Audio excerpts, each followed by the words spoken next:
Welcome to Isis in the Bible, the Fall Gathering, week number 3. Are you a commie?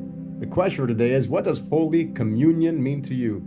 Community, unity, union. Who are you reuniting with, rather realizing you always were? It's time to realize that this infinite community with others is all based on love. Glad you could join us today.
I can't stress this enough.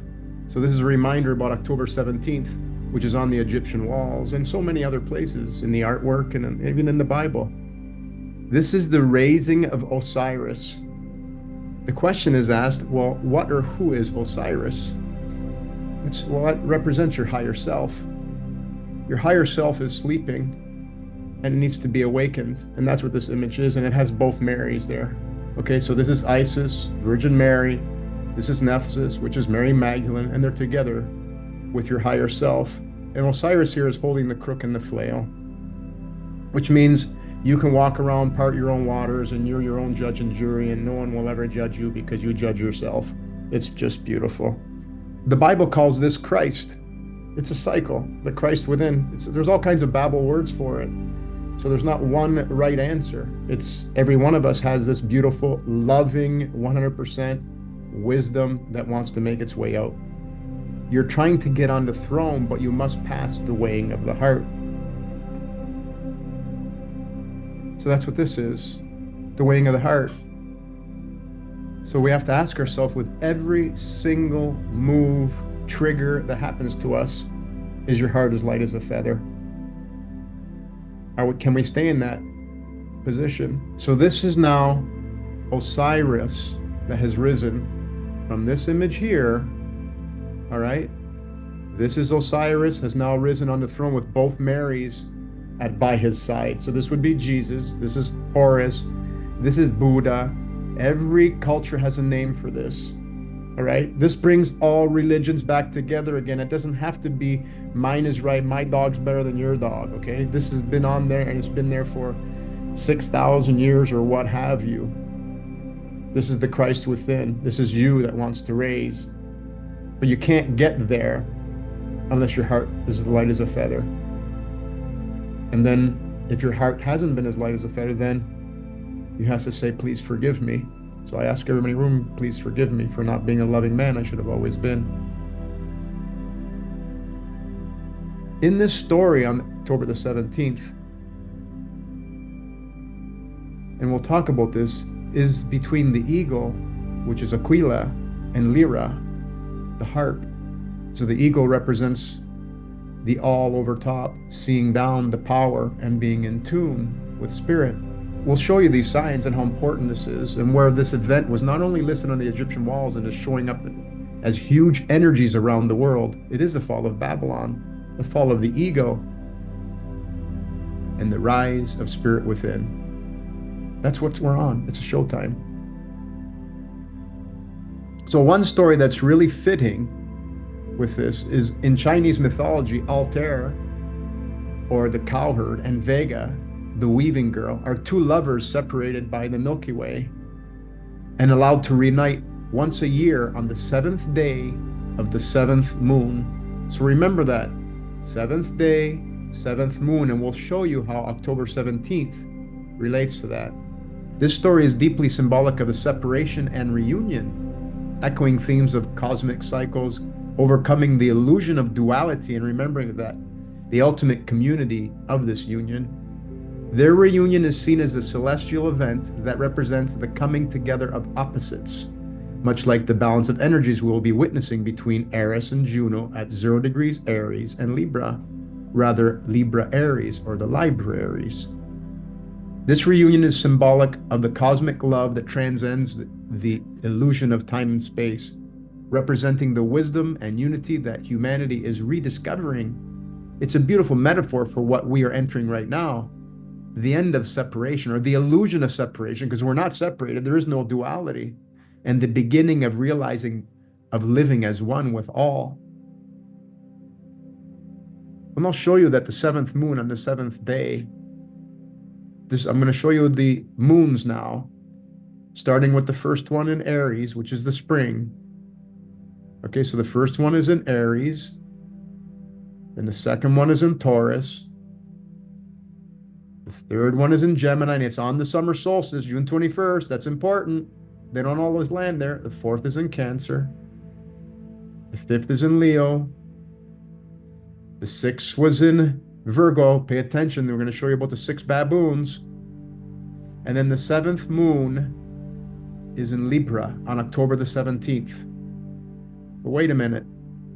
October 17th isn't October 7th. Well, it is if you take the 10 days out that the Vatican put in 1582.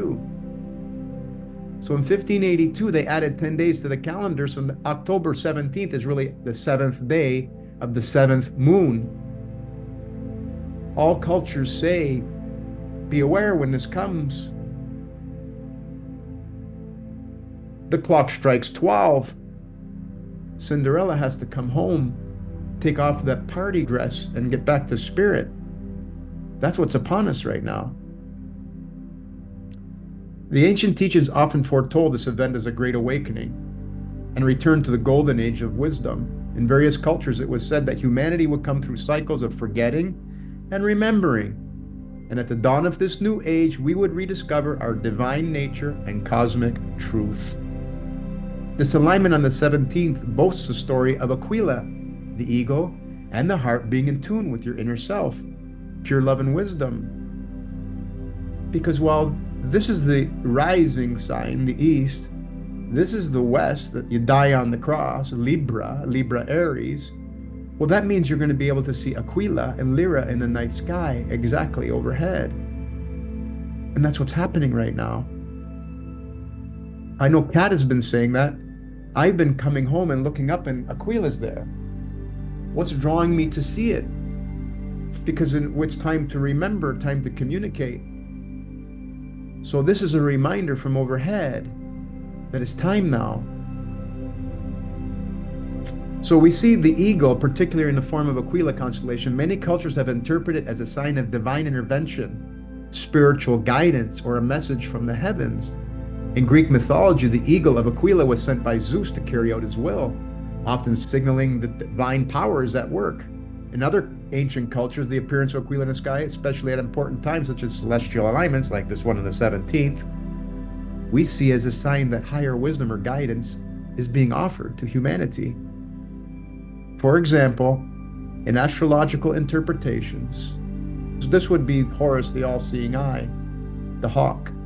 In astrological interpretation, seeing Aquila indicates a time for higher vision, where one is called to rise above the mundane and connect with their spiritual mission. In Native American traditions, the sight of an eagle, or a constellation like Aquila, often symbolizes a call to clarity, a time to focus on spiritual truths. As the eagle is believed to have the ability to see far, and deeply. In Chinese mythology, which we already talked about, right? The presence of Altair in Aquila symbolizes a time of reunion, balance, and harmony, especially during important cosmic events.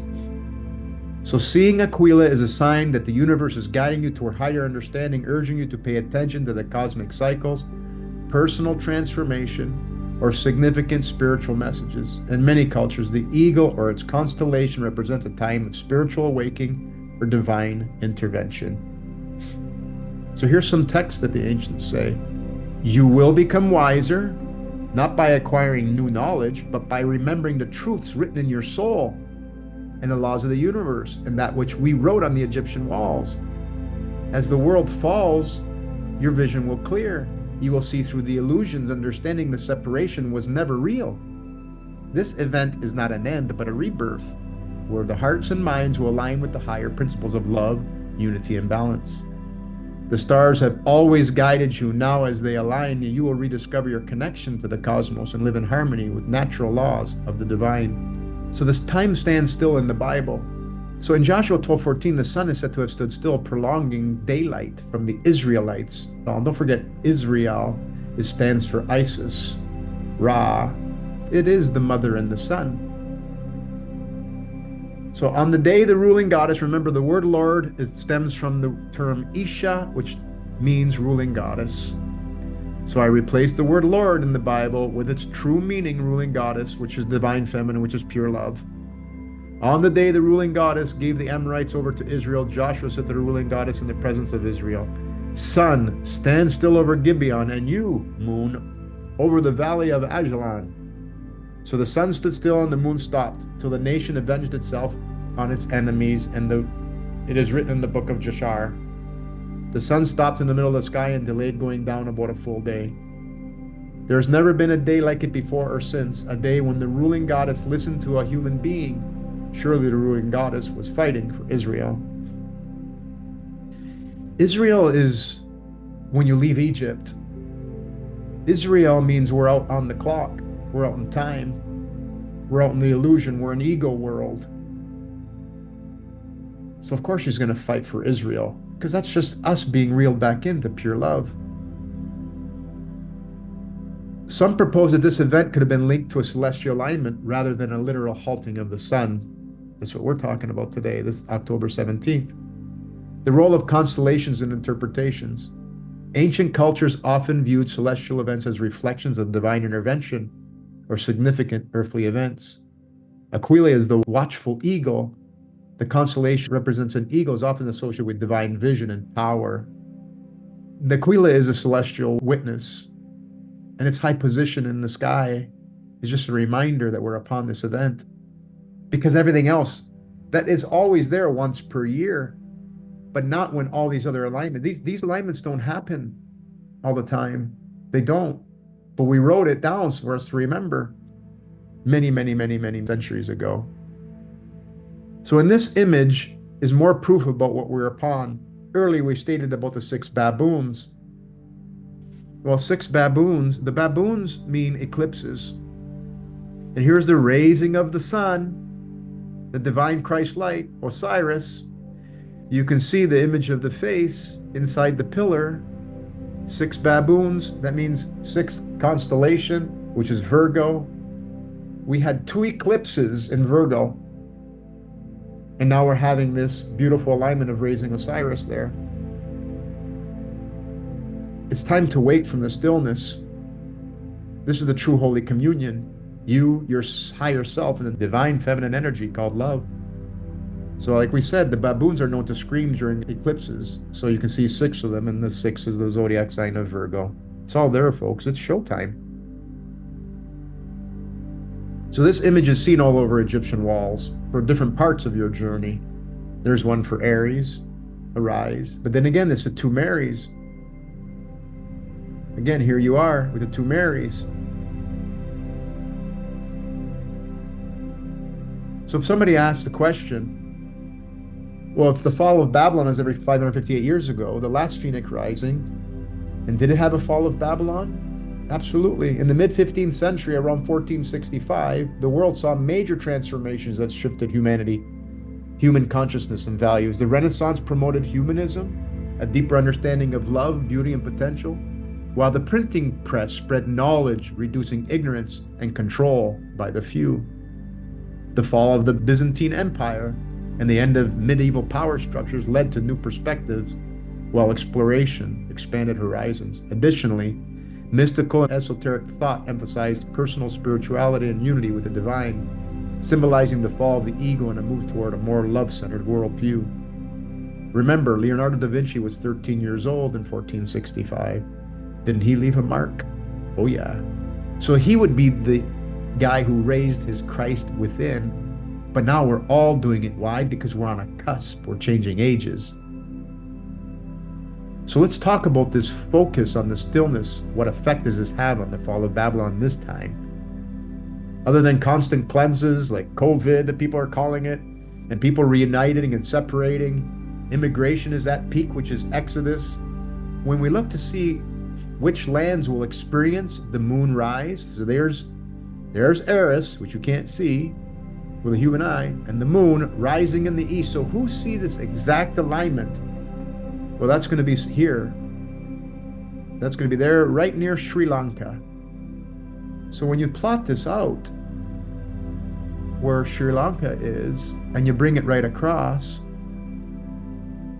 right here, see that? This is the Gulf of Mexico. And here's Uranus. And so that focus is right here, right along this line where Sri Lanka sees the event rising in the east. If you want to understand where everything happens and where the most energies are, rising in the east and what's setting in the west. What are we taught in the Bible? Jesus dies on the cross in the west and he rises in the east. So they're talking about the sun, the physical moon, and the two Marys. So when you follow them, you will follow your path. That's what this means. So it's showtime, and many people will have their world stand still as they and all of us pray and imagine safety and love and unity with all. So this is what's happening, folks. This focus of energy is divine. Man can't create the weather except for whatever weather is inside his own body reflects out on the outside. There's not a group of 3 people doing this. There's not a people with a whole bunch of money doing this. They can't. It's impossible. This is divine. Because you are the powerful one. So ironically, for those whom have and try so hard not to let others have, it's quite the message with the current weather reflecting, guiding us. People will be tested to start sharing their empty, many homes for free, as many will need to use these homes that are not being used. And this is especially true for Florida. These two gentlemen study law, and they're doing fantastic to help people understand law and to take down the corporate structures that are keeping everybody in bondage. So they study the law, and they help people bring abundance into their lives. During the discussion, Mansa, right here, Brother Mansa states, and I was told that this state, Florida, is the toughest state to win eviction as a tenant. So Florida has the least amount of love in their heart. And where is the hurricane? Right where the most love wants to rise. Get it? Right. So I'm sure these gentlemen know how to limit their newfound wings, because their wings can get them anything they want. And they have to make sure they only use their wings to share with other and not to accumulate stuff for no reason, right? I don't need 10 cars, 20 homes, and let them sit there and nobody's using them. What good is that? The corporations already do that. They sit in dealerships, and meanwhile, we already own them. So here's a success story of using this 5-step forgiveness process where you start with forgive me. And you say it to people that did something to you that was not loving. And that goes against everybody's. What do you mean? Why would I do that to somebody who did something to me? Because you threw the pebble in the pond, and then it's a boxing match. So there's a sister, friend of mine, and her partner used this 5-step forgiveness process to instantly change their world. My friend's partner had been held against her will, and due to the hurricane, her scheduled hearing was canceled, and with the possibility of being kept for another 30 days. That evening, she shared how much she wished she had $800 to be released and come home. Both of them had been doing this 5-step forgiveness process with everyone. Everyone who's done things to them in their life, they did this. And that evening, she shared how much she wished to had some $800 to be released and come home. She went to bed thinking about how we could find a way to bring her home before the storm hit. They continued to do this 5-step with everyone in her life. The next morning, she received a message from one of her friends asking if she was still being held and how much was needed to bring her home. When she told her, she immediately said, "No way I can let her stay in there," and sent the money. We thought her release might not happen until the next day due to the storm, but within an hour she was out. That same morning, my mother had written that my friend would soon be home, and my friend herself had also written down that she would soon be home. This experience truly demonstrated the power of the mind, the heart, and aligning with the truth, and doing this forgiveness process. It works. I can tell you success story after success story after success story. So it's a powerful reminder of what can happen when intentions are aligned with love and support, which opens up when you realize it's a communion time. It is a communion time. We have to be commies with love and forgiveness. Okay, and now for a synchronistic bubble trick that came in front of me as we bring this gathering to stillness. This is pretty cool. This is one of the first bubble tricks I ever learned. It's called the tornado. And there's different versions of this trick, but I absolutely love the simplicity of this version. You just take a bubble,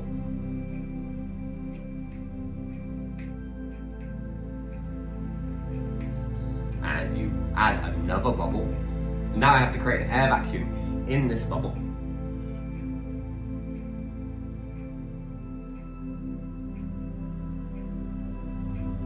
So now I've created the air vacuum. I have to pop this bubble and put this bubble inside.